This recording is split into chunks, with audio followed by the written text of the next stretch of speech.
One of the things I need to make clear about the Super Toy Hero League is because I had this discussion with my son because he brought it up in our meeting. He was saying that I should keep politics out of cartoons, but I explained to him, and I need to explain this. My characters aren't going to be named after the politicians that inspired them. Like the Vladdy Bear, Pooty Bear, isn't actually the name of the teddy bear that's going to be in the cartoon. The the Trump truck and all of that, and King Lion, and that they're not going to be named after or have any kind of likeness or pretense to who inspired them. Like they're going to be toys from all over the world. Like the teddy bear will probably be Russian. I've come up with another couple of toy characters in that I need to work on, but they're not going to be named after or have any resemblance, kind of really, to the people in history and in life who inspired me to create the characters. There's no politics in anything that I'm going to create, because my cartoons and that, especially these for the younger ones, they're for kids. So, yeah, just because someone inspires me to create a character doesn't mean that it's based on that character or has anything to do with that character. It's just inspired creation.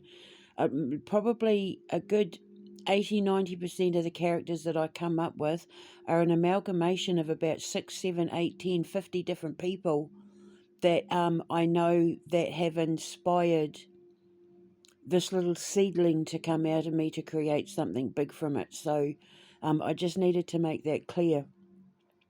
The other thing is I've come up with another kids cartoon, um, the Zodiacals.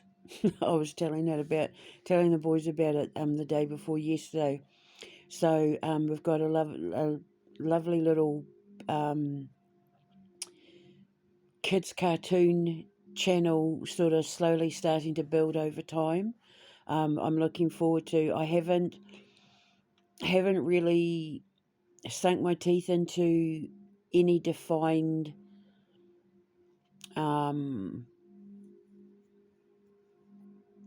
storyline or plan yet with the Zodiacals. But it's basically to teach kids about astrology and astronomy, but correctly, not where it's all fairy tale and, yada yada. The true stuff, the proper stuff, so that if any of them grow up ever dabbling in the occult or magic or black magic or witchcraft or anything like that, they're going to understand exactly how planets work, because nobody gets it right. Astrologists don't get it right. Like you shouldn't trust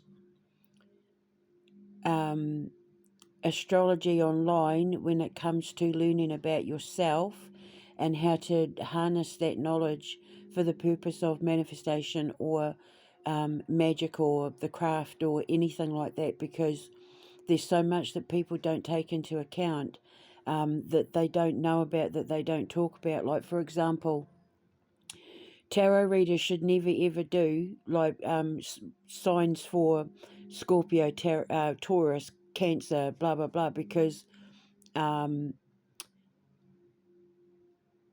say hypothetically speaking, okay, so someone does a tarot reading for Scorpios, right? But anyone in the zodiac sign, anyone in the astrological sign, other than Scorpio, it can apply to them as well, because he or she might not be actually reading for Scorpios. They could be reading for a full moon or a new moon in Scorpio and not realize it. The person might have a lot of Scorpio in their chart at the time that they read the reading, and it applies to them. It could be during Scorpio season, so there's so many things you need to take into account when it comes to astrology. that nobody else knows about, that people don't cover, that needs to be looked at. So I'm going to come up with little cute, adorable stories and that make it fun to learn these sort of things, so that kids are armed with the knowledge before they get to their teenage years. And even adults and stuff could watch this cartoon to learn from it as well, because it's going to be, very detailed, but, told through the lens of sort of 6, 7-year-old kids, um, of having great adventures and, being silly and living true to their star signs and that, but where it's going to teach them as well that this isn't the sort of thing that you take for granted, and it's not the sort of thing that you believe from everyone, just because people have YouTube channels and social media and all that, like we know from Xandaro, just because they're up there and they have the followers and they have the living from it and the funding and all that, it doesn't mean that they're good at it. It doesn't mean they're allowed to do it. It doesn't mean they know what they're doing, and it doesn't mean they're right. And we have to fix all this stuff, because people getting the occult wrong is half the reason why the world is in the state that it's in. And as I keep saying, we all have to take responsibility for what we're putting out there. And if we are engaging in things that is helping to fix the planet, then we have to be the ones to help repair it. And it starts with people like me, the gatekeeper. I am a gatekeeper. I am the only gatekeeper. You can call yourself a gatekeeper as much as you like. You can use the term gatekeeping because you're hiding all the treasures and, the knowledge and the blah, blah, blah. But God has one gatekeeper, and that gatekeeper is the one who is responsible for making sure that nobody passes through the gates to the underworld or the above worlds, the overworlds, to the heavens and hells, without having permission to do it. Otherwise, you're not going to come out of dealing with this stuff unscathed, as we know from Santaro and my exes and their cult. A gatekeeper is responsible for protecting what's behind the gates, not from guarding them. We protect them. We stop people from having access to things they're not allowed to have access to. And the occult is the knowledge of the hidden. And there's things going on in the occult that 99.9999999% of the people out there don't have a clue about, and or get it wrong or misuse and abuse it. So, take it from me. I'm going to teach this to you all the right way. This is why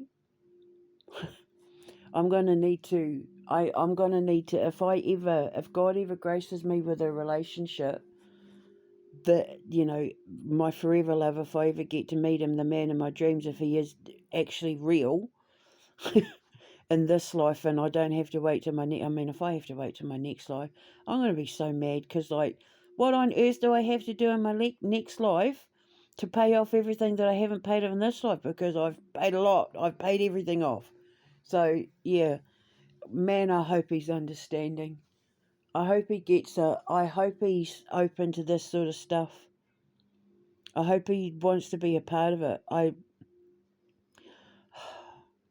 This is just my world. It's the world I live in. I don't know any other way to live. So, yeah, I hope he's laid back and open-minded. I really do. Because he's going to see some stuff being produced that's just going to blow the average person's mind. That's what's going to make me so fun to live with. All right, just thought I'd let you know. Ka kite anō. Mwah.